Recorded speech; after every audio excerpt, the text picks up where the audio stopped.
It's Jo Armstrong here with a wee video. I'd like to take you through how I made this page. This is a page I've created for my autumn retreat at the end of May, and I'd like to show you the little features that I've done on the page.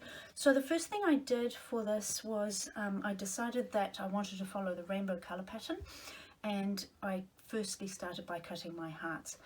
I chose these 7 colours. I used our candy apple, nectarine. This one here is a combination between lemonade and canary. I've used green apple, I've used bluebird, sorry, this one's bluebird, Carolina, bluebird and grape, and I cut my hearts on the Cricut using the Art Philosophy cartridge. I cut them 2.5 inches tall, and if you can see the hearts more closely, I'll bring them up to the camera. They're actually using both sides of our cardstock, so you've got the pale side in the center as the solid heart, and then the design is done on the dark side of our cardstock, so you've got the 2 different layers.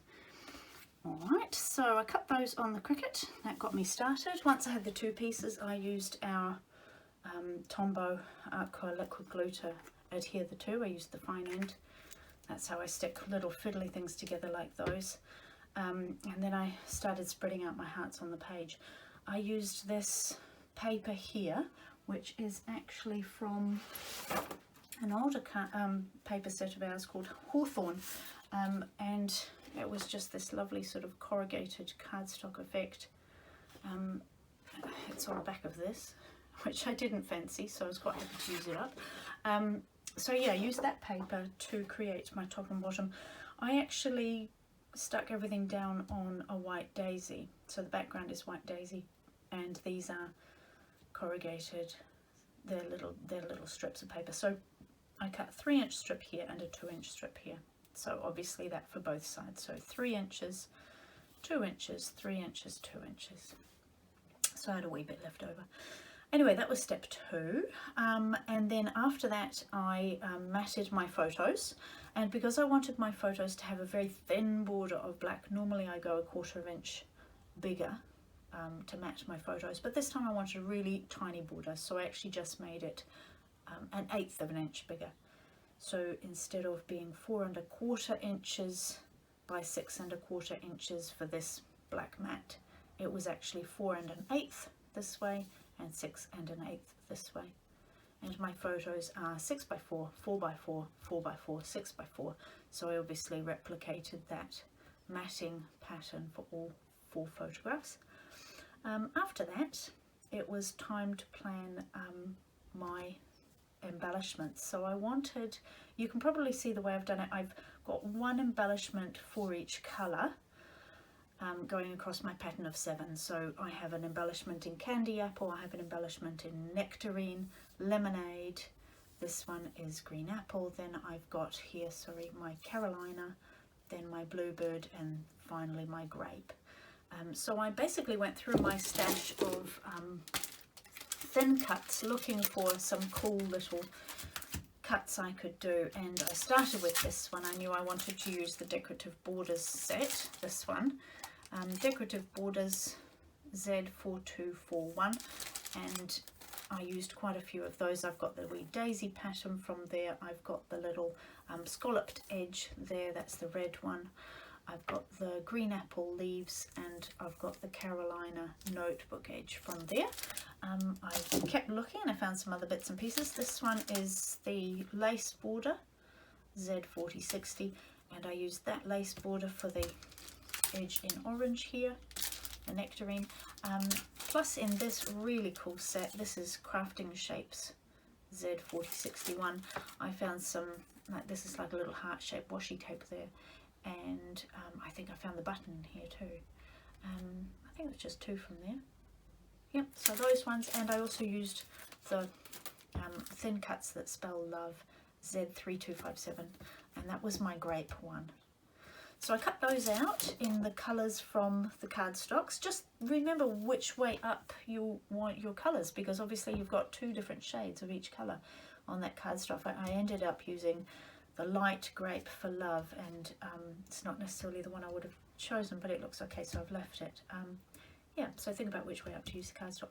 After that, what I did was I wanted to do the ink splats on the page. So I'd already spread out the photos on the page, but I hadn't stuck them down.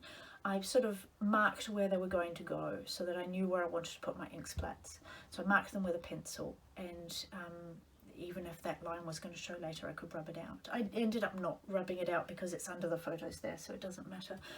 So for my ink splats, I turned to this set, my old trusty set. This one is D1733 Splash of Colour. And this is a really cool set for ink splats, and I've used all 7 of those somewhere on the page. I've got, obviously the way I did it, I wanted to keep that flow of rainbow going all the way through. So I've got red here, then I've got an orange splat here, yellow, green, then 2 shades of the blue, and then the grape at the end. So I splattered the white wherever I wanted it. I quite like the way, when you do your ink splats, I quite like the way I can control it with the stamps. I know there are lots of other ways of doing splats, like with your sprays and things, but with this one I really wanted to predict exactly where I wanted it to go. So, and I wanted it very controlled. I still wanted to have a lot of white, so I wanted some white space left, and I was quite particular about that, so that's why I felt that the stamps were better in this particular time.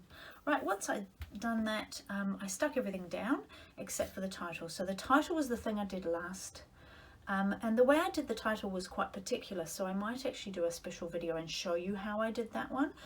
But just briefly, I cut a 2-inch strip of white daisy, and then I stamped it with the words colour run, with the letters colour run, in a very pale colour. I actually stamped it with linen, and it only just showed. It was there, but it was very pale, which was fine. That's how I wanted it, because after that then I could space out my ink splats. I wanted to know exactly how much space my letters would take, where they would all be, and then I could do my ink splats. So I went over used the same set of ink splats, these ones, Splash of Colour, and I went through again with the same inks I'd used before. So the Candy Apple, Nectarine, Lemonade, Green Apple, Carolina, Bluebird, and Grape. All over again, a few more little splats on there on the 2-inch strip with that very pale colour run underneath. When that had dried, and it was pretty important that it was dry, when that was dry, I stamped colour run again in archival black. I did a letter or 2 at a time and cleaned my stamps in between, because as you know that can be quite messy, and then I embossed them with the clear embossing powder on top. And the reason why I did that is that these actually have a bit of a shimmer on them. I don't know if you can see it on there, but if you look closely in the light it does shimmer, and it just means that those letters sit on top of the splats. I didn't want them to overlap, I didn't want them to cross, I didn't want them to merge. I really wanted the words colour run to sit up on top and to shimmer a wee bit. So I used the clear on top of archival black, and then I heat set that. Just a quick thing about using embossing powder, I could have used black embossing powder. I chose clear, and I usually choose clear because if you do end up with little splashes of powder elsewhere, when you heat set them, it doesn't matter when they're clear because they won't show up. Whereas if they were black, they would make quite a mess.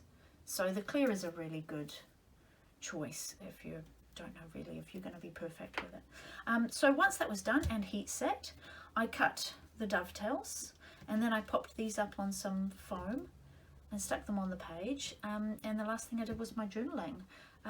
Just one little hint about the journaling, I masked it with washi tape here and here, and then I rolled my lines in between, so I knew exactly where I was going from and to. So each of the lines were between 2 strips of washi tape, and then I just carefully peeled the washi tape off, and then it was done. So that is my page. I hope you like it. I hope you're inspired by that. I hope to inspire my ladies at my autumn retreat, and I hope that gives you some ideas of how to put together your own very brightly coloured rainbow page.